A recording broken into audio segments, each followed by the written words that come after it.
নমস্কার, আমি সন্দীপ কুমার চন্দ্র। আমার আজকের কবিতা নির্জনতা। জ্যোৎস্নার অসংখ্য কুচির কি গড়াগড়ি, রূপনারায়ণ তোমার মায়াচর এতটাই নির্জন।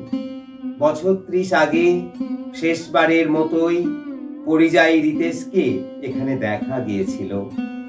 কোন আশঙ্কার মেঘ চেপে ওরা কাতর বুকে পাথর চাপালো, কত কিউসেক জল গড়িয়ে গেল, জানার জন্য কি ব্যাকুলতা জাগে।